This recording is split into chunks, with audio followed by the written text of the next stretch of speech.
Hey, what's up? I'm Adam. If you're new and if you're returning, then you know what's good. Today I want to talk about comparison. We've all been there. Someone around us or someone that we can see has something that we don't have. They've achieved something we haven't. Seen things that we've never seen, been to places we can only imagine.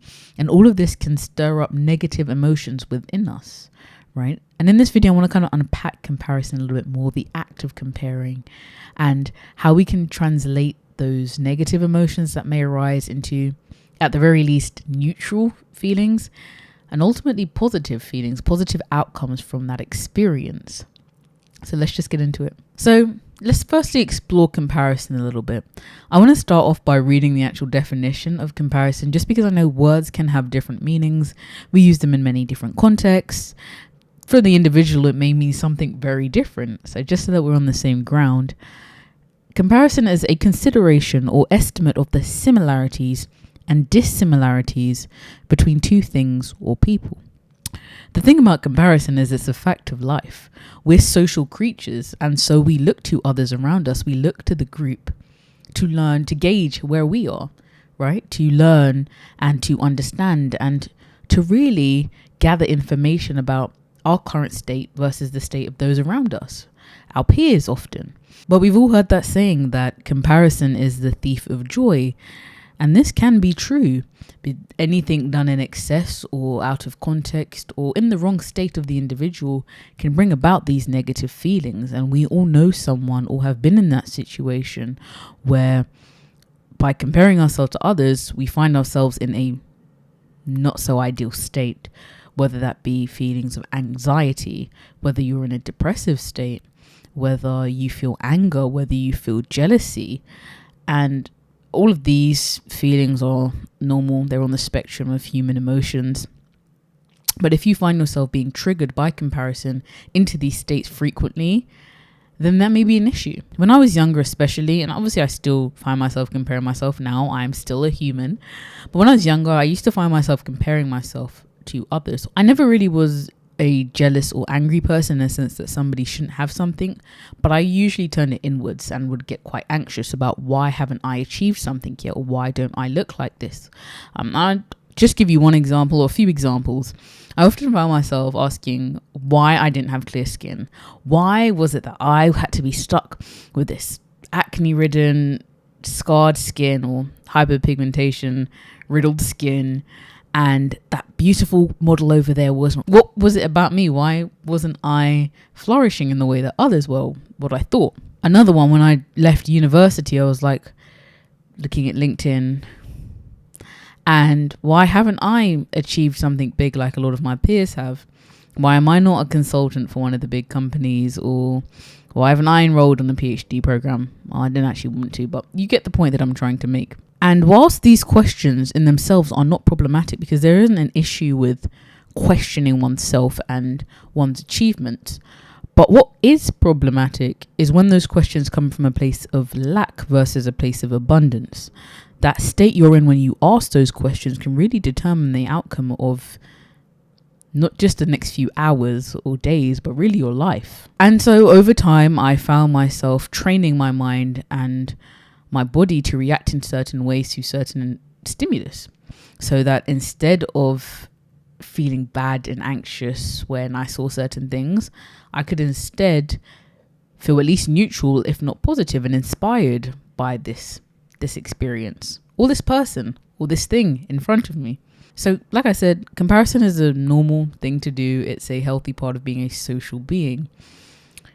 But like anything, if it's done in excess, it can cause problems. And this is where I want to touch a little bit on social media and the celebrity culture, because what social media does, or what branding and marketing does in general, is kind of latch onto things that are already embedded in the human, I'm going to say human psyche, but the ways of we have evolved to be effectively.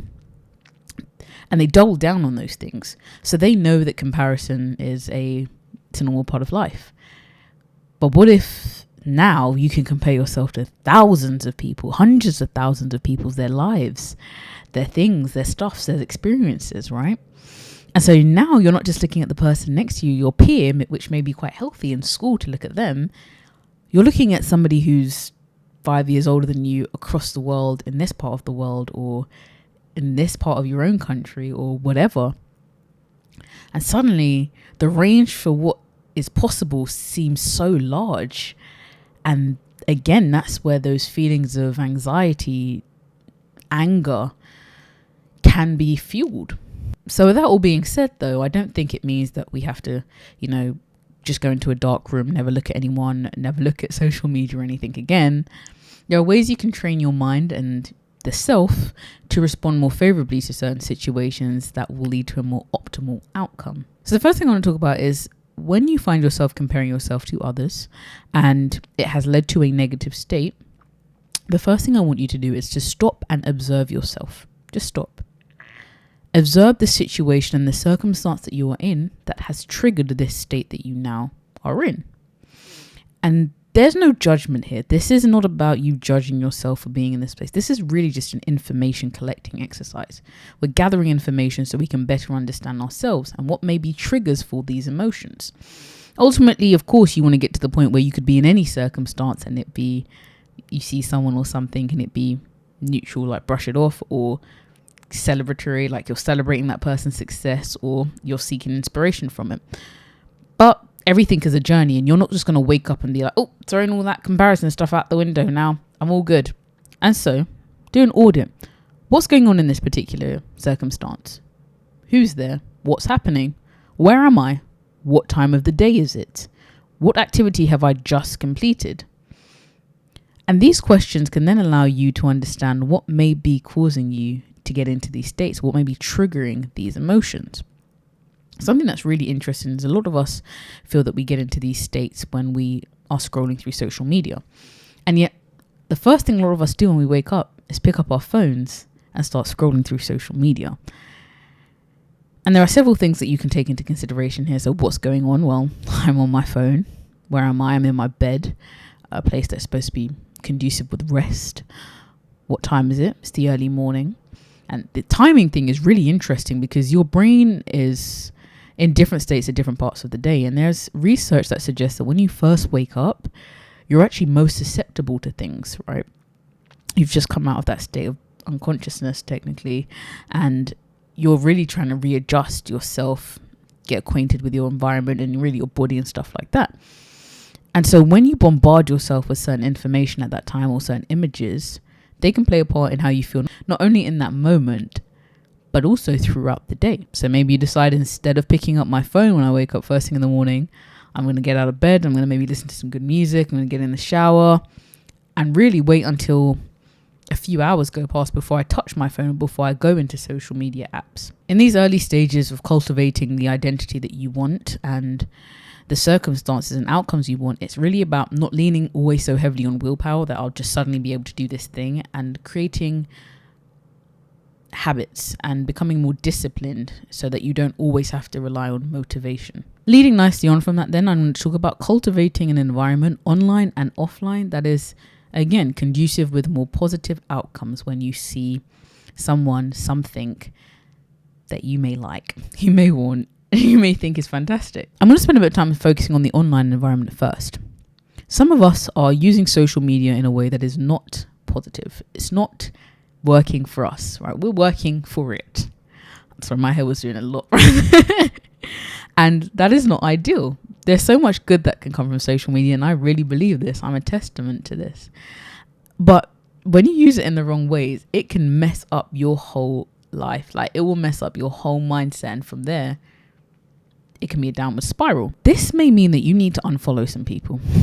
Maybe the accounts that you're following are not breeding or cultivating positive emotions, but simply negative emotions.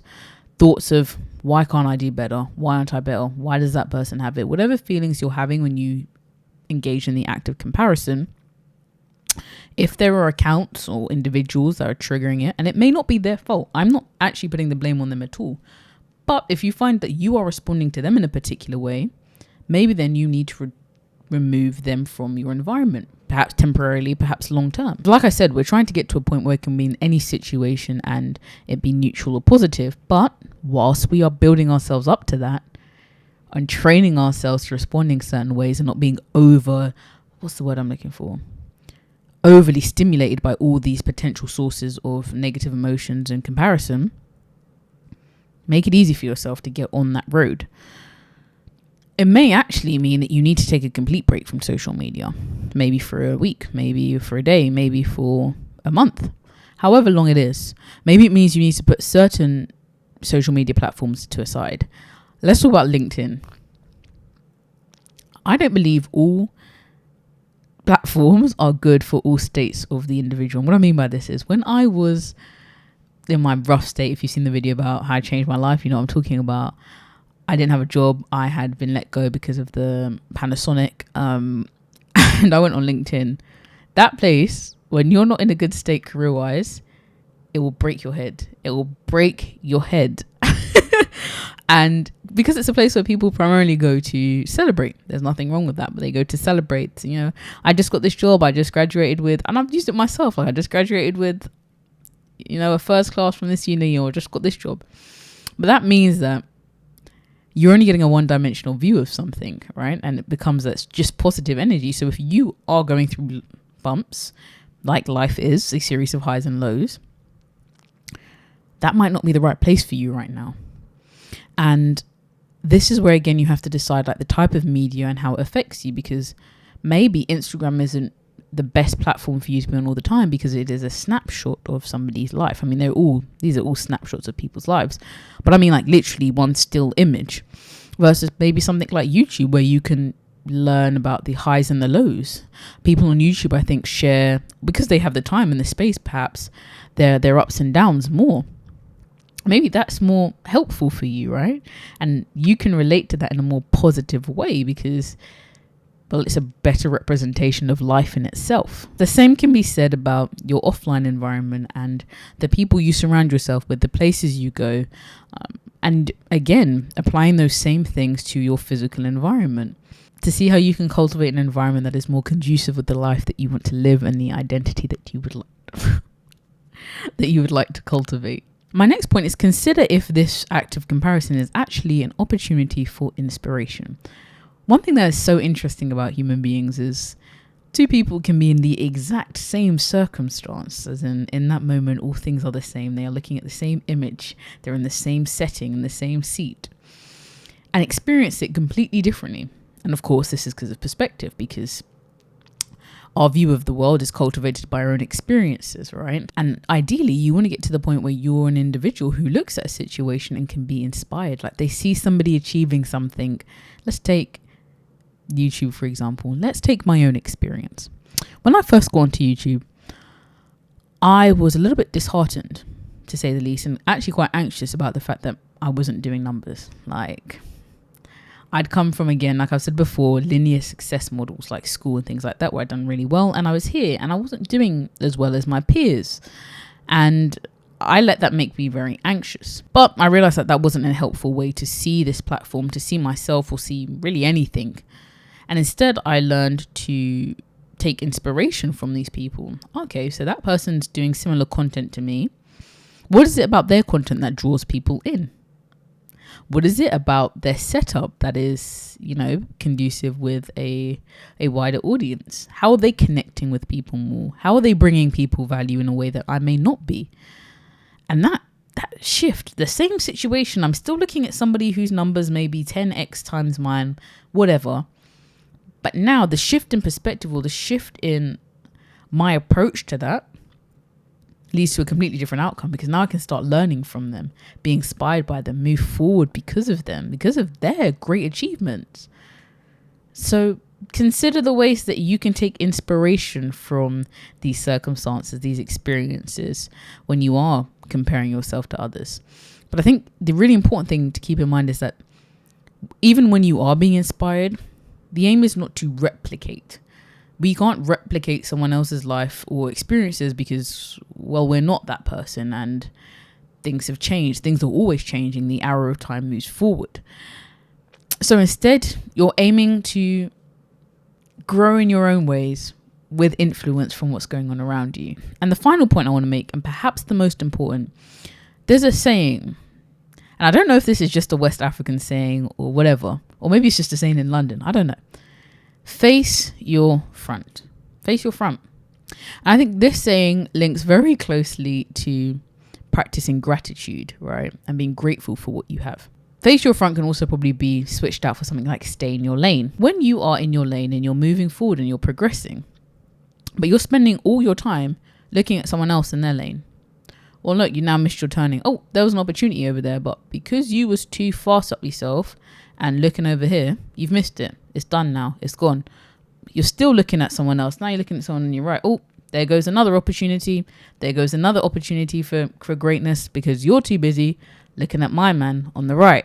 So as you can see, there's a reason why that saying, it's such a simple saying, face your front, is so powerful. Face your front. Look what's in front of you. Look what, whether you believe in God, whether you believe the universe guides you, whatever, but look at what's in front of you and your road and what is possible. And you'll find that you don't even need to compare yourself so often because things are coming to you because you have faced your front.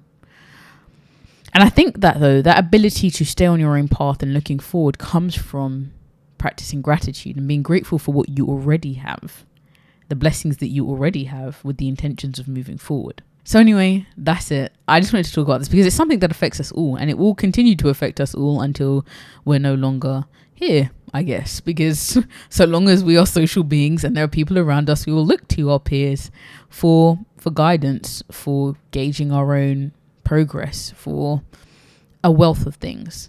And so it's like I said about training our minds to respond more favorably to these experiences. I hope you enjoyed this video. I'm trying to mix in some more longer videos with some of my more shorter videos, as a lot of you have suggested that you might like a podcast from me.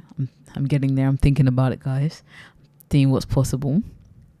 But yeah, I hope you enjoyed the video and let me know if you did by giving this a like and sharing some comments below. Subscribe if you haven't already subscribed, and I will see you in the next video.